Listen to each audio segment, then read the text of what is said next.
This is a question that most anthropologists and paleontologists need to answer. What's the minimum number of humans needed to survive an apocalypse? There have been many Earth extinction events in the past, and the recent one about 14,000 years ago with the comet strike, and even the 127,000 years ago having to do with the Taupo supervolcano eruption, where the anthropologists claim only 2,000 couples were left worldwide, were almost extinction level events, not only for humans, but for animals as well. So, what is the number of people needed to survive such an apocalypse? Patrick Pester from Live Science says, from Unbended Reality, from all-out nuclear war to a giant asteroid strike, it's not hard to even, of course, even a supervolcanic eruption, it's not hard to imagine ways human life on Earth could abruptly end. But assuming there are some survivors, how many people would it take to keep our species going?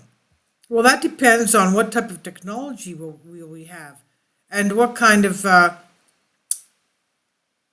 geological changes will there be? Will we be able to, first of all, will we have rivers and oceans?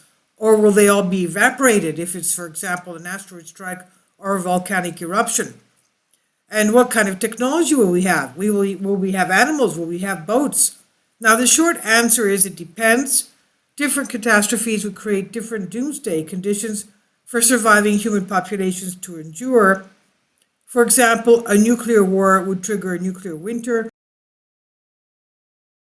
Kindly support my Patreon account since YouTube has again demonetized my YouTube channel. The daily posts are 5 videos daily, and they are totally different from what I have on my YouTube channel. Thank you so much for your support and that you find all my content so interesting. You'll find the Patreon account details in the description box below. So a nuclear war would trigger nuclear winter, with survivors facing freezing summer temperatures and global famine, not to mention radiation poisoning. However, putting some of these conditions aside, focusing on population size, the minimum number is likely very small compared with the approximately 7.8 billion people still alive today. With populations in the low hundreds, you can probably survive for many centuries, and many small populations of that kind have survived for centuries and perhaps millennia. Cameron Smith, an adjunct assistant professor in the Department of Anthropology at Portland State University, Oregon, told Live Science. Smith's research into human civilizations and space colonization gives him pretty good insight into our apocalypse survival hopes.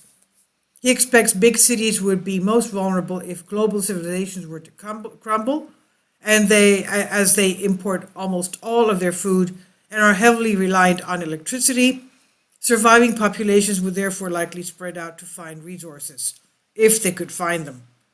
Now you can imagine what a devastating, your fantasy runs wild in such cases. Now during an early Neolithic period, beginning when the last age ended about 12,000 years ago, when humans began farming, there were many small villages worldwide with populations ranging from the low hundreds up to 1,000 individuals, according to Smith. Those were rather independent populations, he said, but I suspect that they also had breeding links and marriage interconnections with other villages, and in an apocalyptic scenario, imagine the same thing would happen. Now again, how many people today would know how to grow things, how to take care of animals? That's assuming we have a patch of land that has seeds that can grow food, and that we have a goat or a sheep or a cow for milk, cheese and butter, or a chicken for laying eggs. Most of us don't even have such things. Now, a surviving population of just a few hundred people would need a way of maintaining a breeding system, Smith said. Inbreeding or breeding between closely related individuals is one major challenge small populations face. The consequences of inbreeding can be demonstrated with the fall of the Spanish Habsburg dynasty, which ruled Spain in the 16th and 17th centuries. The dynasty regularly kept marriage in the family until 1700s, when the bloodline ended with an infertile and facially deformed King Charles II, Live Science previously reported. A similar scenario could happen to a dwindling human population with limited breeding options following an apocalypse, unless they had enough genetic diversity to avoid closely related unions. A sufficient number of breeding age individuals of the opposite sex, known as the effective population size, would also be required for successful interbreeding to take place.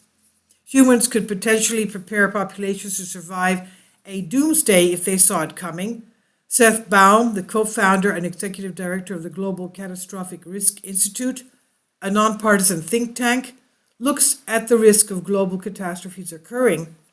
He favors preventing potential catastrophes, which in the case of nuclear war, for example, means ensuring adequately good relations among countries with nuclear weapons. However, Baum's research also includes the prospect of building refuges to safeguard humans in the event of a global catastrophe occurring.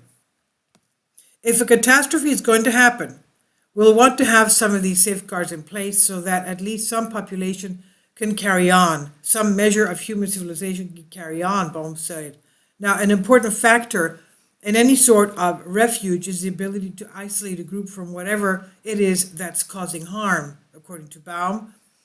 For example, certain island countries, such as New Zealand and Australia, have effectively turned themselves into large-scale refuges during the coronavirus pandemic by keeping the virus out for the most part. One step would be to have a dedicated catastrophe refuge somewhere on Earth. Baum said, compare this hypothetical refuge to the global seed vault in Svalbard, Norway, which keeps backups of the world's seeds safe inside a mountain. And then going even more ambitious than that would have to be something for humans that is not on the planet, Baum said. In other words, try to survive in space. Which is, of course, really, really difficult.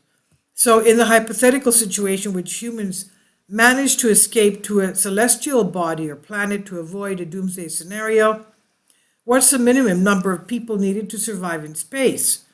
A starting crew of just 98 people would be enough for a 6,300-year-long journey traveling in a hypothetical spacecraft at speeds that are possible with current technology to Proxima Centauri b, a potentially habitable Earth-like exoplanet orbiting Proxima Centauri, the nearest star to the Sun, according to a 2018 study published in the Journal of the British Interplanetary Society, led by Frédéric Marin, an astrophysicist at the University of Strasbourg in France, who studies space anthropology.